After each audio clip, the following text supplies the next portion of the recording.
I think the biggest challenge that we see most SaaS founders face is that they just don't know. They don't know what to do. It's hard for them to select and prioritize and stay dedicated to a single channel because it's hard, right? SaaS is hard, especially B2B SaaS takes a long time to ramp up to get the volume. And so what we find is folks try this and it doesn't work for 2 weeks, and they try that and they send 10 cold emails and that doesn't work, and they spend $50 on LinkedIn ads and that doesn't work. And so I think that's the biggest challenge is just like, how do you smartly select the right thing to do and stick with it and have the confidence to stick with it? There's the adage, like, you can do anything, but you can't do everything. I think it's really true when selecting a way to acquire customers. So see a lot of folks go and say, hey, I'm going to go do LinkedIn ads. I'm going to send cold email. I'm going to be an influencer. I'm going to build a personal brand. And all of those can work. And you see all of those work for different types of companies across the spectrum of from starter to kind of truly enterprise. But what doesn't work is trying to do all of those, flitting around and changing your tactic every day just based on a whim or something you see on LinkedIn or Twitter or YouTube. One of the real benefits of the B2B SaaS model is the average revenue per user, the lifetime value that you have. It's, tens of thousands of dollars plus, hopefully. And so what this does is unlocks a lot of opportunities for customer acquisition or lead generation channels that B2C especially, and even B to kind of prosumer lower price SaaS just doesn't have. Things like paid acquisition, cold calling, conferences, things like that are an opportunity for true B2B enterprise SaaS that the lower price transactional products just don't have. So as a B2B SaaS founder who really is serving the enterprise, you should think about the whole spectrum of lead gen opportunities that some of the kind of smaller players just don't have. The biggest misconception I see with B2B SaaS founders when it comes to lead gen is they try to do too much. They try to do everything. And the most successful companies across the board typically sell one thing to one type of customer in one channel. And they do that until they hit $1 million ARR. And then maybe you can start exploring different places if that growth channel that you have is saturated and tapped out. And it might not be until $2, $3, $5 million of ARR. There are some very large companies who got there largely selling one thing to one person via one channel. And the reason that we do this isn't because we're not capable of, operating multiple channels and tactics and strategies. It's unclear what's working and what's not when we have multiple things going on. So you just imagine if you diagrammed out your customer acquisition kind of workflow, if your whole thing is, I'm going to run LinkedIn ads to a webinar to a book a call page, and then I'm going to close the people. There's only a handful of steps and a number of things that can go wrong. But if you have that times four different kind of customer acquisition strategies, then there's an exponential kind of growth of things that could go wrong in places where you have to focus. And so it's not your ability to do the work, it's your ability to determine what's working and what's not that often falls down when we diversify away from something that's working. When I start working with B2B SaaS founders who are coming in and maybe they're growing but struggling, or they're a little uncertain and unclear as to, hey, what should I be spending my time and my focus and my energy on? The first thing we do is identify where in the funnel their business kind of might be broken, right? Where is their customer acquisition strategy falling short? And so sometimes that may be further along in the sales process to where, lead gen is not the problem. It's their closing or their pricing model or even customer retention, like getting past the sale and delivery and kind of retention of a customer. So I think that's the first thing, is like identifying the problem we're trying to solve, because a lot of times you might just be solving the wrong problem. If you're like, hey, I have this problem with customer retention. If you don't realize that, and you go get more leads, you're filling that leaky bucket, as the saying goes. So I think like identifying the real problem in the business is the first step. And then from there, if it is truly lead generation, I think the very first step is like, I love the expression, what is the watering hole for your customers, right? Where are they already hanging out? And for most B2B businesses, that's LinkedIn. And the other one that I really quite like is YouTube. And for both of those, that can be either organic or paid. And that's the beauty. And usually a really strong tactic here is to use the combination of paid and organic on one channel. The thing we don't want to do is try to make our best customers come to a place where we are. We want to get in front of them. So if they're already on LinkedIn, just go on LinkedIn. If they're already on YouTube, go on YouTube. If they're on Quora or Reddit or Facebook, or if they're searching, then SEO is the place. If they're not doing any of those, then maybe something like cold email or cold calling or going to conferences is the thing to do. And you as a founder know your customers best, so you'll know the answer to this pretty intuitively. And from there, it's just a question of like, okay, in-person events is my thing. Okay, what conferences do I go to? What is my strategy for going to a conference and really getting something out of it? Do I sponsor? Do I not? Do I do a swag bag? Do I do an event afterwards? And so, once you identify the where, then the how becomes the next question. And that's usually pretty straightforward. And if you're pre-revenue, right, you just have an idea, maybe an MVP of a product, you might not have enough data points to know exactly where your best customers hang out. And this is a challenge I see with very early stage customers is they don't have a concentration of good data. They usually have a lot of bad data because they have a bunch of people who maybe bought their product but aren't their ICP. And so they go chasing all these different directions and get really distracted. I think that's the challenge early on is folks get really distracted because you have a bunch of data that's pulling you in different directions. Later, once you get more data, you really hone in on like, okay, this is the person that I want to serve and this is what they're saying, and you get more consistent data there. But early on, you don't have the data. And so what I like to do is kind of model what you're seeing work other places. So you're coming into an experienced and kind of established niche, hopefully, right? You don't want to go, develop your own space. But look at your competitors. Look at what they're doing. That's a pretty decent starting place. That's not an infinite number of options. We've listed most of them already. There's only about a dozen places you can go or lead gen, tactics and strategies. You probably can kind of intuitively cross some of those off. And then from there, it's just testing. Do something, give it a bit of time, get some good hard data around it, test it and see what works. Even if that's just a leading indicator like engagement or website views or booked calls, even if you're not closing any of those, just like, hey, what is the first indication that this is successful? And I want to stay with it. And if not, I want to cut it and move on to the next one. So good sources of data as to something is working or not, let's start all the way from the top is if you're doing advertising, it's like ad impressions or post impressions. If you're doing content, click-through rate for both organic or paid, website views, lead bookings, call show rates, opportunities of qualified prospects, and then close deals. Maybe that's something like that. And if you're doing something like in-person events or webinars or something, it might be slightly different, but that same kind of like people being aware of you, people engaging with you and your stuff, people taking that next first step, which is usually giving you their email address and kind of engaging in some way. And then from there, like being really interested in your product, you doing discovery and the whole kind of sales process we've talked about on the channel here a few times, and then, offering your solution and closing deals. And if you are brand new to the market and you're like, hey, where's my watering hole? Where do folks hang out? I would look at competitors and see, you can get some data through places like SimilarWeb, a website that shows where traffic generally is coming from for any website. You can look at something like Ahrefs, which talks about mostly kind of organic SEO data, but it gives some indication of like what folks are doing there. So you can see if they're big on content marketing. You can go browse ad platforms like Facebook and Instagram ad platforms to see if your competitors are advertising there. There's a few more, but that's the general idea is each of these places have kind of breadcrumbs as to what folks are doing there. Much of this is public data. Some of it needs to be paid for. Something like SpyFu is a cool one to talk about. Hey, if people are advertising and where they're advertising. And so if you're evaluating the metrics in your sales process and your funnel, there's 7 different places that I would look to see what's working, what's not, and where you can improve. And the first is impressions. And so if this is organic or paid, how many people are seeing the stuff that you're putting out there, right? And these are mostly for kind of digital first campaigns, but impressions is the first one. Like what's the reach of the stuff you're putting out there? From there, what's the kind of click-through rate or engagement of that content?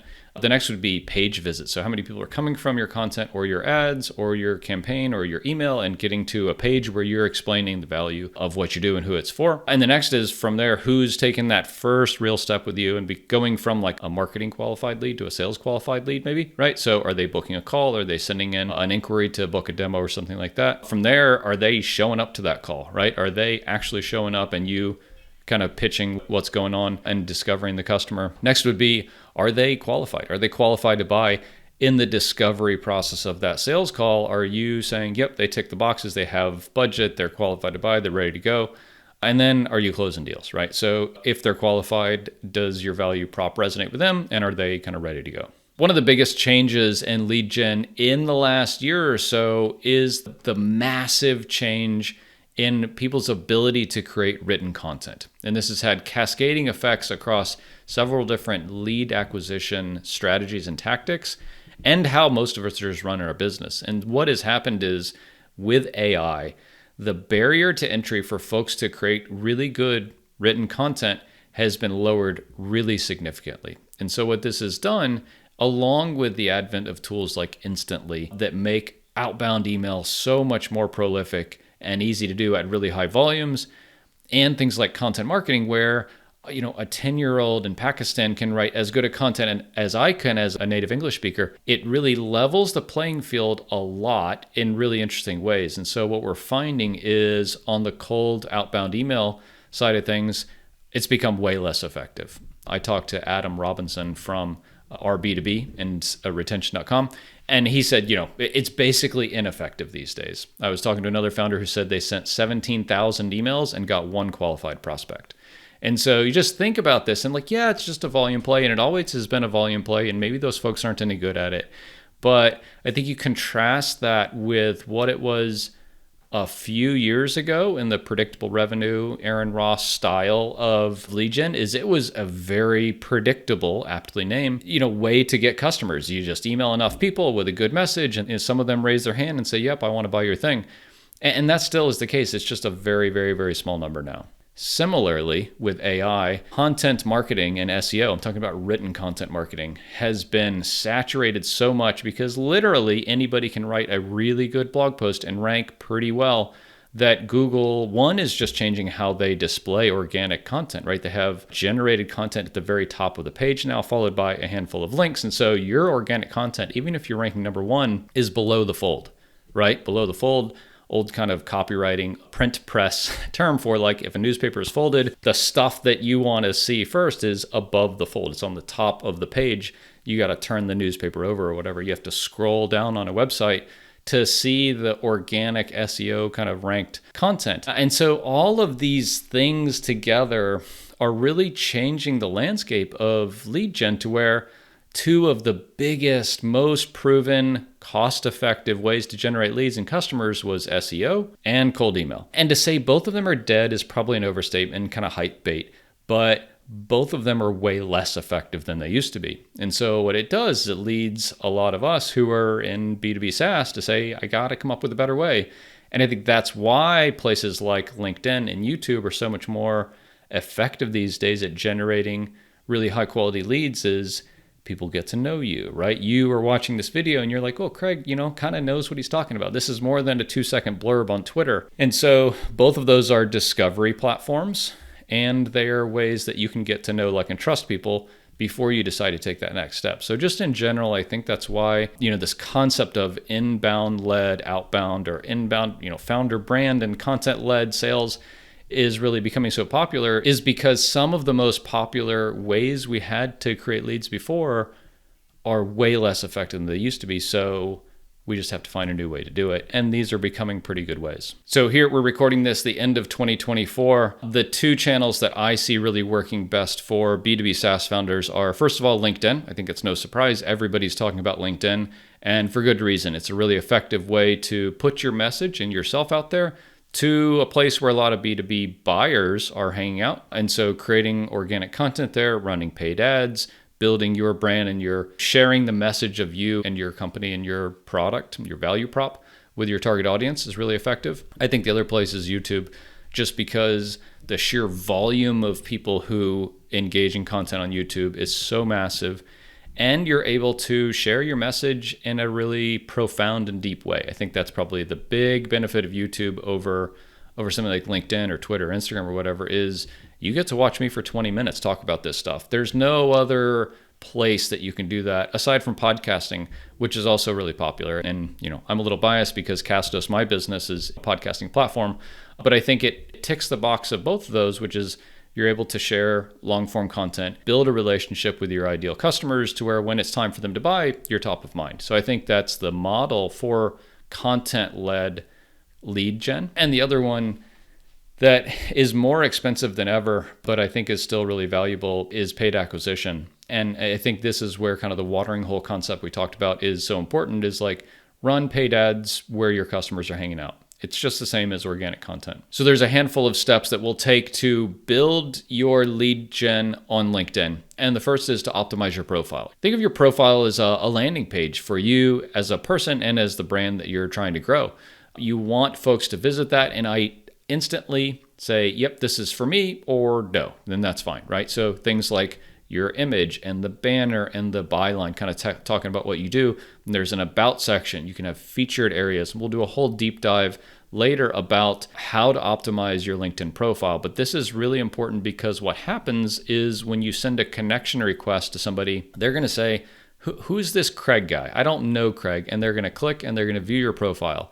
And then they're instantly going to say, cool, that really is interesting. I resonate with that. Or they're not, right? So you want your profile to represent you and yourself and what you and the types of people that you want to attract to your brand. So I think that's first, because all the content generation, everything doesn't matter if the place where a bunch of people are going to make decisions is not optimized. From there, creating organic content is really important. I think starting with a cadence of publishing a couple of times a week is reasonable. And you want to talk about yourself, right? So this is still social media. This is not a true kind of business platform. So talk about what's going on in your world. Take some selfies, talk about your family, talk about things that are going on outside of work. That's stuff that resonates most deeply with people. And then tie that back to your business and your brand and the types of things that people who you want to attract are interested in. And then the next step is really when folks engage with your content, so they start to follow you or they comment, engage with them, right? So if you put out a post and 5 people comment on it, you sure better go connect with those folks and send them a DM and say, hey, cool, thanks for connecting. You know, what's going on in your world today or something like that. What I don't do is if somebody comments on my post, I don't go say, hey, do you want to buy my stuff, right? We're building relationships here. This is the long run, and just letting people be aware of you, engage with them. And then when they are ready to make that next step, they know who you are and they take it. When it comes to content, there's a lot of different flavors that you can think of. We've talked about organic social content, talked about SEO, talked about YouTube. One of the ones that I think is really interesting that is a hybrid of several of the really nice things about each of these content modalities is webinars. And you might hear this and say, oh, Craig, come on, it's 2024. Who the heck goes to webinars anymore? Well, the answer is a lot of B2B buyers go to webinars. And I'm getting ready to embark onto a series of webinars myself, because I see these working really well in some other places, and I think they can be really, really effective. The game plan here is either to use organic content or paid acquisition, more ideally, to bring people into this funnel where the webinar is the huge piece of value that you offer. And then the next step after that is to lead them to a sales call. So this is where webinars have pivoted quite a bit recently. It used to be you set up organic content or drive paid traffic to a webinar, and then you pitch something at the end of the webinar for people to buy your course or your product or whatever. And it just doesn't work anymore. So the big twist to this now is paid acquisition to a webinar where you deliver a ton of value, talk about the wow, not the how. And then from there, what you want to do is get folks into a sales conversation, qualify them maybe beforehand, even through something like an application or a follow-up after they book a call with you. And the sales conversation should be really straightforward from there because you've already told them what you do in the webinar. And so the sales call should be mostly just qualification and discovery. Hey, tell me about you. Tell me what's going on in your world. Hey, okay, cool. That's great. You've already heard about what I do because I talked about it in the webinar. Do you have any questions? Once you've generated these leads, one of the next most important steps is to qualify them. Here are 3 really important steps you should take in every sales conversation and engagement with a potential customer to make sure they're qualified, to make sure they're a good fit for you. And the first is budget, right? It may sound pity. I know talking about money is awkward for some folks, but if folks don't have the budget to buy your solution, don't waste your time, right? You as a founder, your time is hugely valuable. Don't waste your time piddling around with people who are never going to buy your stuff. The second is aligning expectations. Is your product or service going to give the result that your prospect is looking for? This is the whole point of discovery. And the third is the buying style of your customer, right? Are you and your business able to meet the buying style and needs of your customer? If you're a really small business and you're talking to Ford, it's likely that they're going to make you jump through all sorts of hoops that the price point and the velocity of the sale that you're set up for is not a match. And so I just need to be aware of that. Sometimes and often that's why folks go up market, because they get demand from these really big companies and they're selling a $200 a month product. It just doesn't work. It's not worth your time actually to sell that, because you're going to have to go through so much effort to land that $200 a month customer at Ford who's going to make you jump through all these hoops. As we've talked about several different lead gen strategies and tactics and avenues and channels, I think the most important thing here is to understand the basics of what we're talking about, because once you understand the basics, or the first principles, as Elon says, you can adapt those to any different channel or strategy out there. So I think the first is getting in front of your customers where they already are. We talked about this watering hole. That's kind of the most important, is don't reinvent the behaviors or don't make your customers go out of their own way to be able to engage with you. Next is present a valuable offer to intrigue them to take the next step with you. Again, this is cold email, this is conferences, this is organic, this is paid. It is put something up in front of them to where some of these folks can raise their hand and say, hey, I'm interested, I want to take the next step. And the next is like, hey, we got to qualify these folks. And that really happens at every step along the way, right? That is the email or the content or the ad or the whatever is, hey, I'm talking to this person with this problem where I provide this solution. That's also the page that they land on. That's the booking form. That's the discovery and qualification process during the sales call.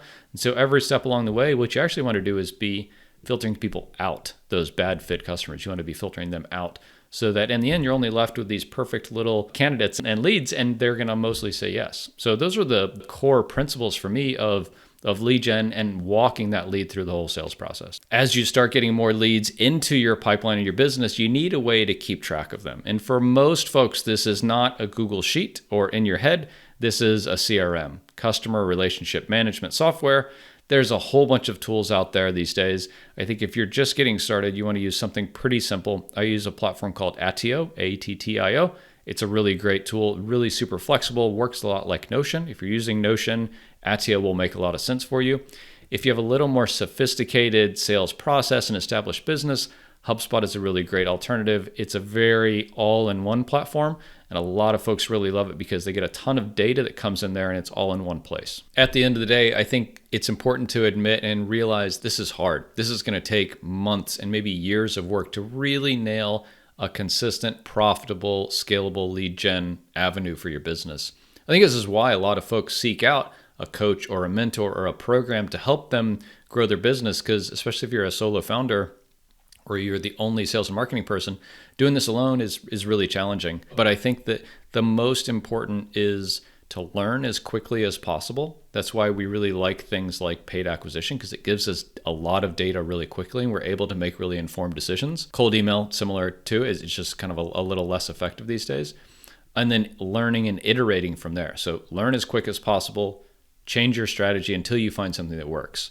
My best customers in my coaching program all are learning very quickly, taking those learnings and implementing them back into the business, changing something and iterating from there. The ones who struggle really take that first road bump on their path and get derailed and just quit that channel or that approach altogether. And I think they're missing, because the future and the opportunity usually is just a couple of steps away. And if you don't persevere and get through there and learn and iterate and refine your approach, you likely will never get to that place that we all want to get to. So within my coaching program, one thing that we always look at is the data from their CRM, right? What are the number of leads that are coming in? How many calls are we booking? How many opportunities are coming from those? And then how many deals are they closing? This is the essence of your sales funnel. How you get those leads may vary depending on your market and your niche and your price point, and that's things that we've talked about, like content and paid acquisition, cold email, conferences. But really, once those leads come in, it's time to evaluate how good a job are we doing of transforming those leads into sales. If you're just starting out, hands down, the best way to get new leads into your business is to work your existing network. This is one of the things that a lot of people say is like, oh, this won't scale. Well, that's fine. But you need revenue today. And so hands down, the best way is to go through your email, go through your phone, go through your LinkedIn, and reach out and talk to a bunch of people that you already know. The hardest part of lead gen is getting cold leads and a cold traffic source to come in and be warm and qualified and to buy your stuff. And if you can avoid that whole cold process, you're going to be light years ahead of folks who don't. So we talked about how AI has really changed the landscape of digital marketing and sales. And so a lot of you might be saying, Craig, why am I going to go through all this process if in 6 months OpenAI is going to do something that totally borks my whole process? Well, I think that going back to those first principles of the essentials and the basis of what we're doing in attracting customers into our world, giving them a reason to raise their hand and engage in a sales conversation is really what you want to think about to future-proof your sales and your lead gen activities, right? The tactics might change, but the strategy is really the same over all time and across all types of businesses. So I like to think in those first principles and those kind of core strategies, and then adapt the tactics that you'll use to your business and your industry, your revenue and your budget, and the types of customers that you're selling to. As always, if you got value from this episode, please like and subscribe, and let me know in the comments below if there's anything you need more information on around these subjects. Always happy to help.